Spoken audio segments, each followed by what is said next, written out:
नमस्कार, आप देख रहे हैं जन टीवी और मैं आपके साथ गौरवी। चले बुलेटिन की शुरुआत से पहले नजर डालेंगे हेडलाइंस की ओर।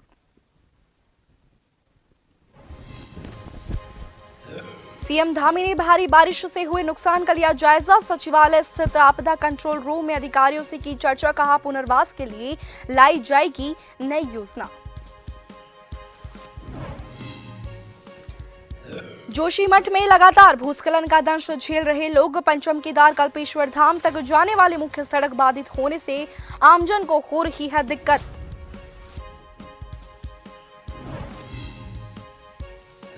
लाल कुआं के कई वार्डों में वायरल फीवर, उल्टी, दस्त के मामले बढ़े। स्वास्थ्य महकमा अलर्ट लगाए जा रहे हैं। स्वास्थ्य शिविर 80 से ज्यादा मरीजों का किया गया चेकअप। रुड़की पुलिस को मिली सफलता। बच्चा अपहरण गैंग का किया पर्दाफाश। 2 महिलाओं समेत 6 गिरफ्तार। अपहरणकर्ताओं से बच्चे को किया बरामद। 2 बच्चों के बेचने का भी खुलासा। उत्तराखंड में फिर से जारी हुआ आफत का अलर्ट। 7 जिलों में भारी बारिश की संभावना। सभी जिलों के डीएम को राहत और बचाव कार्य के लिए राहत के निर्देश।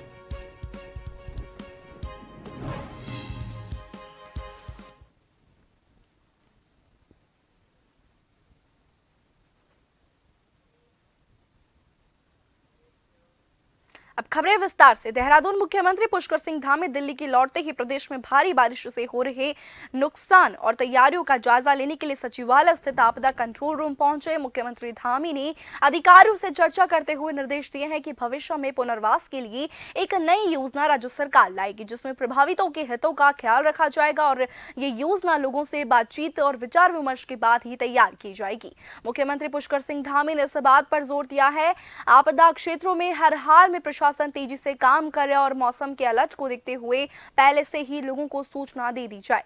मुख्यमंत्री का कहना है कि राज्य में भारी बारिशों से 1000 करोड़ से ज्यादा का नुकसान अभी तक हो चुका है। वहीं आपदा प्रबंधन सचिव रंजीत सिन्हा ने बताया कि आज 6 जिलों में ऑरेंज अलर्ट है, जबकि कल 7 जिलों में रेड अलर्ट जारी किया जाएगा।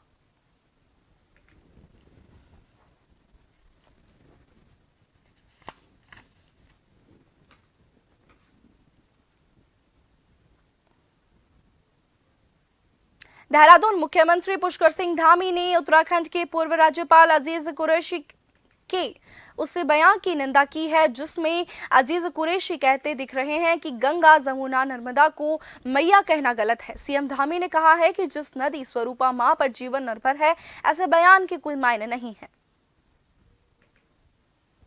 चूंकि माँ गंगा पूरे देश दुनिया के लिए आस्था और श्रद्धा का वो रही हैं। कहीं किसी को लोग आज आचमन करते हैं, कहीं सींचने के काम आती हैं, कहीं लोगों के पानी पेयजल के काम आती हैं। तो मैं समझता हूँ कि जो हमारा परंपरागत रूप से और सांस्कृतिक रूप से माँ गंगा का अस्तित्व है, वो वैसे ही है। जो कैसे कोई सूरज की तरफ फूंक रहा है तो उसी के ऊपर पड़ेगा। देहरादून दिल्ली में इन्वेस्टर समिट के लिए उद्योगपतियों से वार्ता कर लौटे मुख्यमंत्री पुष्कर सिंह धामी ने कहा कि 2 उद्योगपतियों से मुलाकात बहुत सकारात्मक रही है। राज्य में उद्योग और राज्य में युवाओं को ज्यादा से ज्यादा रोजगार दिलाने पर फोकस है, जो कि उद्योग स्वीकृत हो, समय से लगे और इससे राज्य को आर्थिकी को भी लाभ मिलेगा।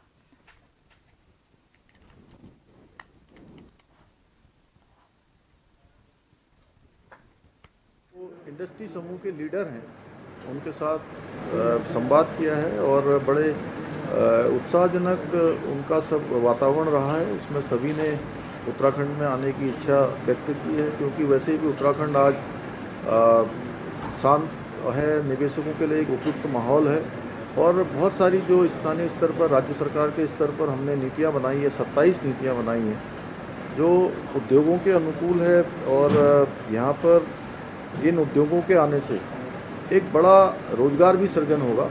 हमारा यह भी एक संकल्प है कि हमारे राज्य के जितने भी स्किल्ड, नॉन स्किल्ड युवा हैं, नौजवान हैं, बेरोजगार हैं, उनको राज्य में ही रोजगार मिले और ये उद्योग हमारे यहाँ आएंगे तो निश्चित रूप से इस दिशा में जहाँ रोजगार बढ़ेगा वहीं व्यापार भी बढ़ेगा।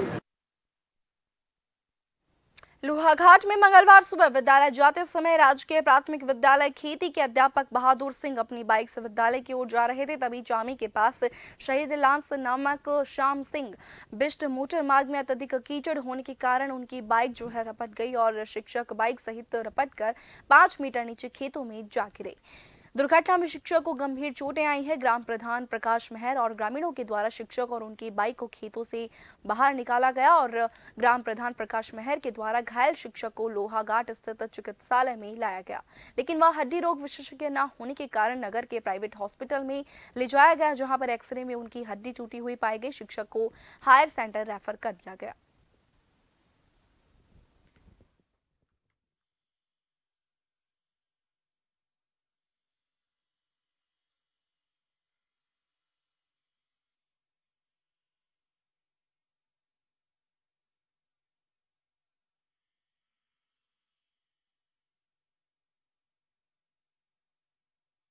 स्कूल में आए थे, खेती स्कूल में पढ़ाते शिक्षक, और इनकी बाइक जो है कि हमारी चामी के स्पॉट में रपट गई और जिससे कि खेत नीचे गिर गए हैं और इनके जो है कि कमर में फ्रैक्चर है। और हमने बार बार ये लोगों से मांग की थी कि सड़क को ठीक किया जाए, लेकिन विभाग द्वारा इसको अनदेखा सुना कहा गया।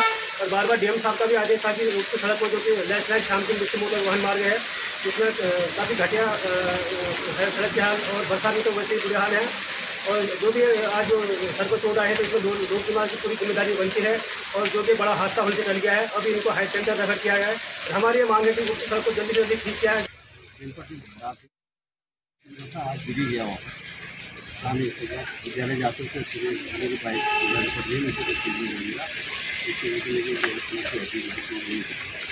तो सर हैं दुर्घटना के लिए यही है सर कि सड़क अगर ठीक होती तो ये समझ नहीं पाता है। और जिस तरह से वहाँ कीचड़ हो रहा है तो हमेशा हम परेशान रहते हैं, डर लगी रहती है।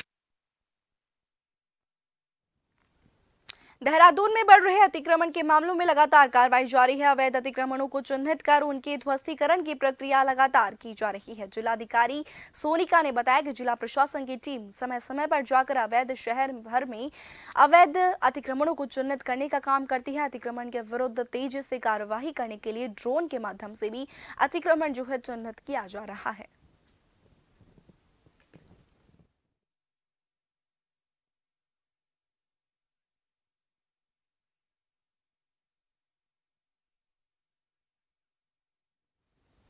उधम सिंह नगर के किच्छा में हरियाली तीज का पर्व धूमधाम से मनाया गया। अग्रवाल महिला समिति के तत्वावधान में अग्रसेन ट्रस्ट में हरियाली तीज महोत्सव आयोजित किया गया। कार्यक्रम में सैकड़ों महिलाओं ने शिरकत की। इस मौके पर आयोजित कार्यक्रम में महिलाओं ने सांस्कृतिक कार्यक्रम भी प्रस्तुत करे और जमकर नृत्य किया। आयोजित प्रतियोगिताओं में महिलाओं ने बड़े उत्साह के साथ प्रतिभाग किया। हरियाली तीज महोत्सव कार्यक्रम में महिलाओं के द्वारा तमाम स्टॉल भी लगाए गए। आयोजित कार्यक्रम के दौरान लगाए गए झूलों पर भी महिलाओं ने जमकर झूले का लुत्फ उठाया।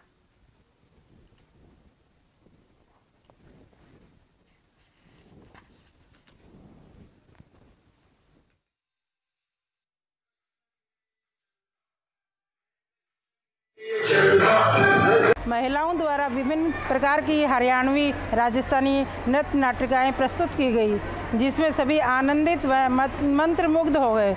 उत्सव में सावन की रानी को घोषित किया गया। हमारे इस कार्यक्रम करने का सिर्फ ये एक ही उद्देश्य है कि इस बहाने से महिलाएं अपने घर से बाहर निकलें और अपना प्रस्तुति प्रदान करें। और जिन जिन महिलाओं ने यहाँ पर कार्यक्रम प्रस्तुत किया है उनको सम्मानित भी किया गया है। और इसके साथ ही तनिषा सिंगल जो नीट में हमारी बेटी है किच्छा की, उन्होंने नीट में टॉप किया और उसको भी आज हमने सम्मानित किया। पुलिस महानिदेशक उत्तराखंड के द्वारा राज्य में नामी वांछित अपराधियों की गिरफ्तारी के लिए चलाए जा रहे ऑपरेशन प्रहार के अनुपालन में वरिष्ठ पुलिस अधीक्षक एसटीएफ आयुष अग्रवाल के द्वारा अभियान को गंभीरता से लेते हुए एसटीएफ के द्वारा एक महिला को गिरफ्तार किया गया। एसटीएफ ने विभिन्न जिलों में करोड़ों रुपए की धोखाधड़ी करने वाली गैंग की मुखिया महिला को गिरफ्तार किया गया। इस महिला के ऊपर 61,500 का इनाम भी घोषित था और गैंगस्टर एक्ट के अभियुक्त में 2 साल से फरार चल रही थी।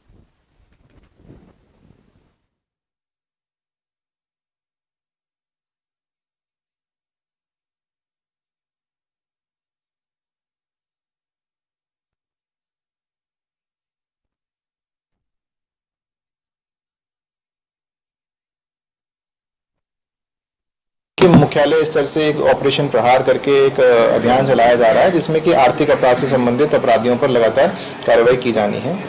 उसी क्रम में एक सफलता एसटीएफ की टीम को हासिल हुई है। इसमें एक अभियुक्ता है मोनिका कपूर, जो कि जनशक्ति मल्टी स्टेट कोऑपरेटिव सोसाइटी की डायरेक्टर थी। इनकी अलग अलग ब्रांचेस थी उत्तराखंड में, और इसमें काफ़ी सारे निवेशकों से पैसा इन्होंने आरडी-एफडी के नाम पर लिया था और अच्छा रिटर्न का प्रॉमिस किया था। और काफ़ी पैसा इकट्ठा हो जाने के बाद लगभग 2 साल से इन्होंने अपनी ब्रांचेस बंद कर दी थी। तो उसमें निवेशकों के द्वारा इसमें अलग अलग मुकदमे दर्ज कराए गए थे। लगभग 10 से ज़्यादा मुकदमे इन लोगों के विरुद्ध दर्ज किए गए थे। साथ ही गैंगस्टर एक्ट में भी कार्रवाई की गई थी। लेकिन मुकदमा दर्ज होने के बाद से जो इसकी डायरेक्टर थी मोनिका कपूर, वो लगातार फरार चल रही थी। 4 जनपदों से देहरादून, हरिद्वार, देहरादून, उत्तरकाशी, चमोली और टिहरी से इस पर इनाम था। तो इसको एसटीएफ की टीम के द्वारा दिल्ली से कल गिरफ्तार किया गया है और माननीय न्यायालय में पेश किया जा रहा है। रुड़की के कलियर थाना पुलिस को बड़ी सफलता हाथ लगी है। पुलिस के द्वारा बच्चों अपहरण गैंग का खुलासा किया गया है और पुलिस के द्वारा इस गैंग के 2 महिलाओं को सहित 6 लोगों को गिरफ्तार भी कर लिया गया। पुलिस ने आरोपियों के पास से एक बच्चा सकुशल बरामद किया है, जबकि पुलिस की जानकारी में 2 अन्य बच्चे भी गैंग की ओर से बेचने की जानकारी सामने आ रही है।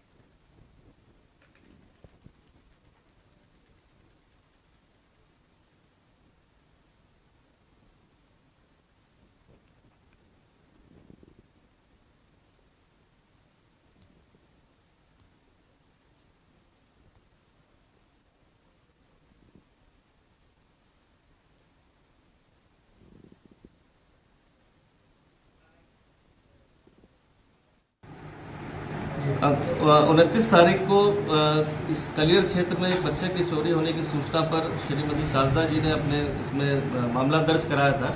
चूँकि मई का मामले में जब ये बच्चा गायब हुआ था, उस समय टीमों ने काफ़ी प्रयास किया था, लेकिन उस समय बहुत ज़्यादा अहम जानकारी नहीं मिल पाई थी। क्योंकि लगातार बच्चा चोरी होने के प्रकरण प्रकाश में आने पर जब अलग अलग टीमों को अलग अलग दायित्व देकर उसमें टास्किंग की गई थी, इसके बाद ये पता चला कि इनके जो बच्चा जो अभी जो बरामद नहीं हो पाया, लेकिन उसमें कुछ महत्वपूर्ण सुराग मिले। लेकिन इसी इन्वेस्टिगेशन के दौरान कुछ ऐसे तथ्य इसमें सामने आए जिससे कि एक गैंग का इसमें पर्दाफाश हुआ है, जिसमें अंतर्राज्यीय गैंग में 6 लोग इसमें गिरफ्तार हुए हैं। और इसी के साथ अब वक्त एक छोटे से ब्रेक का।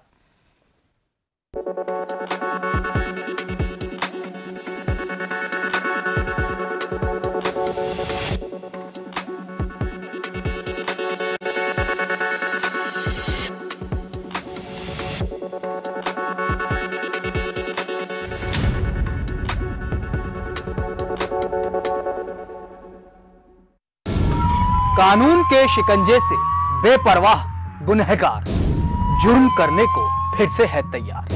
रात के सन्नाटे को चीरती इन मासूम चीखों में छिपा है जुर्म का कोई गहरा राज। हम बारीकी से करते हैं पर्दाफाश ताकि आपको कर सकें खबरदार। क्राइम रिपोर्ट शनिवार रात 8:30 बजे।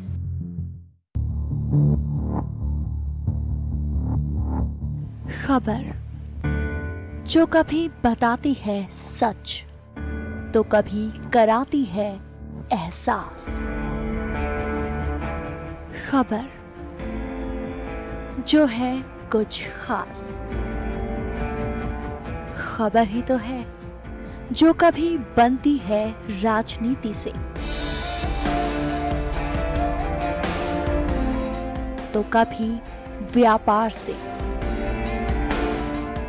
कभी आती है खेल से तो कभी मनोरंजन से,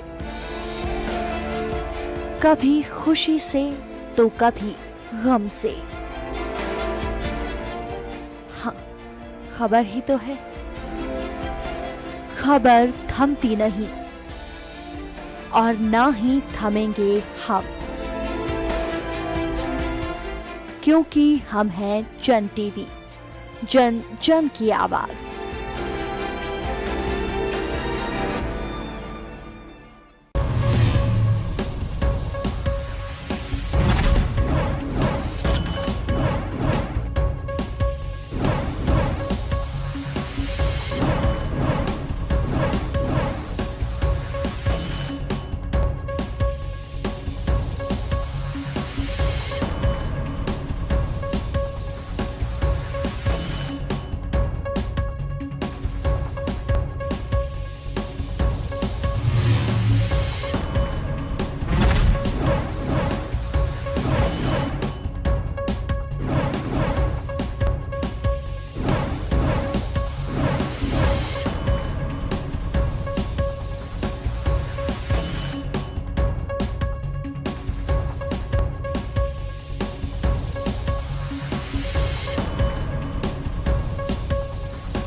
ब्रेक के बाद आपका स्वागत है। बढ़ेंगे खबर की ओर। थराली देवाल नारायण बगड़ के कांग्रेसी कार्यकर्ताओं ने उपजिलाधिकारी कार्यालय के माध्यम से मुख्यमंत्री को ज्ञापन भेजते हुए थराली पिंडर क्षेत्र को आपदाग्रस्त क्षेत्र घोषित करने की मांग की है। वहीं कांग्रेसी कार्यकर्ताओं ने सोल क्षेत्र और थराली सूना के ग्रामीणों की सुविधा के लिए वैली ब्रिज का निर्माण, देवाली में कोलिंगवांड में क्षतिग्रस्त मोटर मार्ग के सुधारीकरण के साथ ही सुयालकोट भूस्खलन क्षेत्र के ट्रीटमेंट की मांग की गई है। वहीं कांग्रेस कार्यकर्ताओं ने सरकार से आपदा प्रभावितों को दी जाने वाली मुआवजा राशि बढ़ाकर 10 लाख रुपए करने की मांग की है।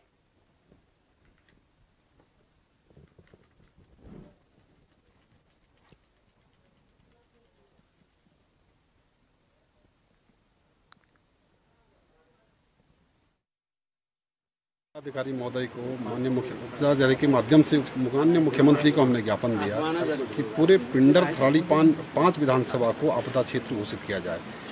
17 तारीख की आपदा से तमाम थराली का पूरा, चाहे आपके सोल क्षेत्र का हो, रदगांव का हो, 16 गांवों की कनेक्टिविटी खत्म हो चुकी है। पूरे पिंडर में देवाल क्षेत्र से लेकर के नारायणगढ़ क्षेत्र में आपदा से प्रभावितों के बहुत बुरे हाल है। अभी तक सड़कें नहीं खोली गई हैं, स्वास्थ्य सुविधाओं से लोग वंचित हैं और सरकार से हम मांग करते हैं कि जो पूर्व की सरकारों ने 7 लाख रुपए दिया था, वर्तमान सरकार ने उसको 4 लाख रुपया कर दिया है। वर्तमान महंगाई को देखते हुए, स्थिति को देखते हुए हमारा निवेदन है सरकार से कि मुआवजे की राशि बढ़ाई जाए। जो बादल फटने से बाढ़ आई, उससे हमारे ढाढा बगड़ के वैली ब्रिज हो गया, हमारे कई घर हो गए, गौशालाएँ हो गई, इस आपदा के जद में आए, जिससे कि अभी जो हमारे इस थराली ब्लॉक में हैं कई परिवार हमारे घर से बेघर हो गए हैं। अभी तक भी 8 से 9 दिन बीत गए हैं, लेकिन अभी भी उनको कोई स्थायी व्यवस्था उपलब्ध नहीं कराई गई है। आज हम थराली देवाल नारायणगढ़ क्षेत्र से कांग्रेस के वरिष्ठ नेतागण और कांग्रेसजन आए हुए थे कि जो नारायणगढ़, थराली और देवाल में 13 अगस्त और 17 अगस्त को जो भारी आपदा आई है, उस पर जो है जो लोग प्रभावित हुए हैं उन लोगों को 4 लाख से आपदा राशि बढ़ाकर 10 लाख कर दी जाए, क्योंकि इस महंगाई के समय पे 3 लाख में तो लैट्रिन बाथरूम का ही जो है पैसा खर्चा होता है, तो 4 लाख में तो छोटा सा टीन शेड भी नहीं बन सकता। तो हमारी गुजारिश है व्यक्तिगत रूप से, और थराली से और वाण तक की जो मोटर मार्ग की स्थिति है आज की डेट में, तारीख में, वो बहुत दयनीय है। हरिद्वार से रुड़की पहुंची स्वास्थ्य विभाग की टीम ने प्रशासन की टीम के साथ क्षेत्र में बिना रजिस्ट्रेशन और बिना डॉक्टरों के अवैध रूप से चल रहे अस्पतालों पर ताबड़तोड़ कार्यवाही की। वहीं टीम की भनक लगते ही अवैध रूप से संचालित अस्पतालों में हड़कंप मच गया। अवैध अस्पतालों के खिलाफ अभियान चलाया गया, जिसके अंतर्गत उपकारागार के सामने जनजीवन हॉस्पिटल और आजाद नगर चौक के पास मैडविन हॉस्पिटल पर टीम पहुंची। वहीं दोनों ही हॉस्पिटलों में डॉक्टर मौजूद नहीं थे, साथ ही अस्पताल पर मौजूद कर्मचारी रजिस्ट्रेशन संबंधित कागजात भी नहीं दिखा पाए। उन्होंने बताया कि हॉस्पिटलों में जिन डॉक्टरों के नाम के बोर्ड लगे हैं वे डॉक्टर भी मौजूद नहीं मिले, जिसको लेकर जनजीवन हॉस्पिटल और मैडविन हॉस्पिटल को मौके पर ही टीम ने सील कर दिया। मजिस्ट्रेट साहब और हमारे कंसल्टेंट CMS रुड़की और मैं डॉक्टर अनिल वर्मा ACMO हरिद्वार, हम लोगों ने तीनों ने एक प्लान बना करके कि हम इनका जांच करेंगे और हॉस्पिटल को देखेंगे। सबसे पहले हम लोगों ने जीवन ज्योति देखा, वहाँ पर 2 पेशेंट हमारे सीजरियन पड़े हुए थे जिनका ऑपरेशन हुआ था और कोई डॉक्टर नहीं मिल पाया, वहाँ पे कोई साक्ष्य नहीं दे पाए, कोई उनके पास पेपर नहीं था, इवन स्टाफ का कोई प्रशिक्षित नहीं था। तो उस एक पेशेंट को हम लोगों ने एडमिट करा दिया सिविल हॉस्पिटल में और एक पेशेंट चला गया घर पे अपने, बिल्कुल ठीक था। नवजीवन हॉस्पिटल था और उसके बावजूद फिर मैडविन में आए। मैडविन में भी कई पेशेंट यहाँ से लेटे हुए ICU में है। यहाँ कोई डॉक्टर नहीं, कोई मालिक नहीं, कोई रिसेप्शनिस्ट है। 3 से 5 बज गए, 5 बजे के बाद बोलने लगे ऑपरेशन होगा, ऑपरेशन कर दिया, फिर भी बच्चा नहीं बचा जी। आपको पता था कोई डॉक्टर नहीं आया? जी हमको तो पहली बार आए सर इधर, पहली बार 3 साल में बच्चा हुआ जी। क्या नाम, पहले डिलीवरी थी, हमको किसी ने बताया नहीं, इधर आ गए सर। डॉक्टर नहीं कौन थी? कौन लेके आया?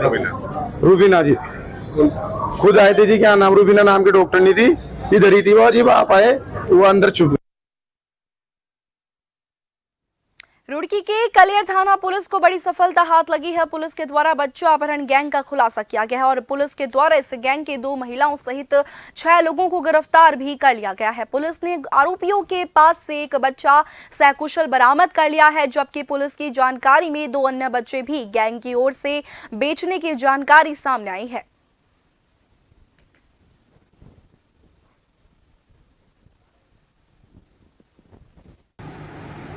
अब 29 तारीख को इस कलियर क्षेत्र में एक बच्चे की चोरी होने की सूचना पर श्रीमती साजदा जी ने अपने इसमें मामला दर्ज कराया था। चूँकि मई का मामले में जब ये बच्चा गायब हुआ था उस समय टीमों ने काफ़ी प्रयास किया था, लेकिन उस समय बहुत ज़्यादा अहम जानकारी नहीं मिल पाई थी। क्योंकि लगातार बच्चा चोरी होने के प्रकरण प्रकाश में आने पर जब अलग अलग टीमों को अलग अलग दायित्व देकर उसमें टास्किंग की गई थी, इसके बाद ये पता चला कि इनके जो बच्चा जो अभी जो बरामद नहीं हो पाया, लेकिन उसमें कुछ महत्वपूर्ण सुराग मिले। लेकिन इसी इन्वेस्टिगेशन के दौरान कुछ ऐसे तथ्य इसमें सामने आए जिससे कि एक गैंग का इसमें पर्दाफाश हुआ है, जिसमें अंतर्राज्यीय गैंग में 6 लोग इसमें गिरफ्तार हुए हैं। देहरादून में बढ़ रहे अतिक्रमण के मामलों में लगातार कार्रवाई जारी है। अवैध अतिक्रमणों को चिन्हित कर उनके ध्वस्तीकरण की प्रक्रिया लगातार की जा रही है। जिलाधिकारी सोनिका ने बताया कि जिला प्रशासन की टीम समय समय पर जाकर अवैध शहर भर में अवैध अतिक्रमणों को चिन्हित करने का काम करती है। अतिक्रमण के विरुद्ध तेजी से कार्यवाही करने के लिए ड्रोन के माध्यम से अतिक्रमण चिन्हित किया जा रहा है।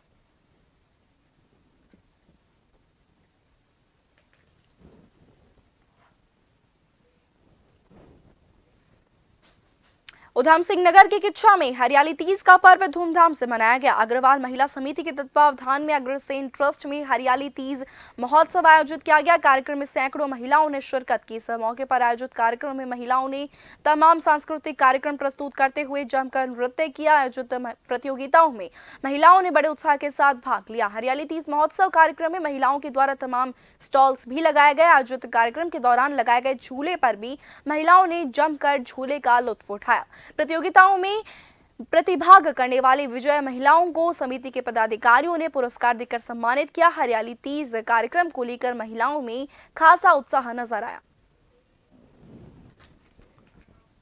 लक्सर में रात भर से हो रही झमाझम बारिशों से मौसम विभाग का पूर्वानुमान सटीक साबित हुआ। वहीं उत्तराखंड में मौसम विभाग ने भारी बारिश का रेड अलर्ट जारी किया। वहीं लक्सर में देर रात से ही आकाशीय बिजली की गड़गड़ाहटों के साथ मूसलाधार बारिश का सिलसिला लगातार जारी है।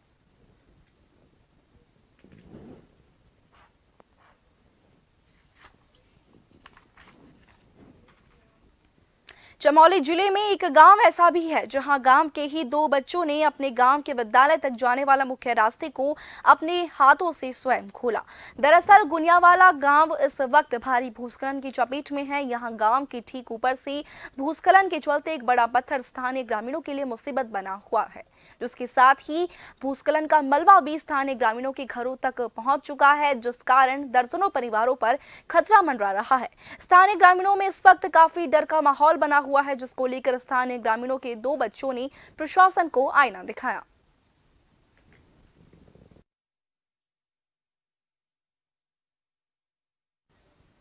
नगर पंचायत लालकुआं के विभिन्न वार्डों में वायरल फीवर, उल्टी दस्त जैसी समस्याओं का मामला संज्ञान में आते ही स्वास्थ्य महकमा हरकत में आ गया है और शिविर लगाने प्रारंभ कर दिए हैं। बताते चले कि नगर के विभिन्न वार्डों में उल्टी दस्त और वायरल फीवर कहर बनकर टूट पड़ा है, तो वहीं जानकारी मिलते ही स्वास्थ्य विभाग भी एक्शन मोड पे है।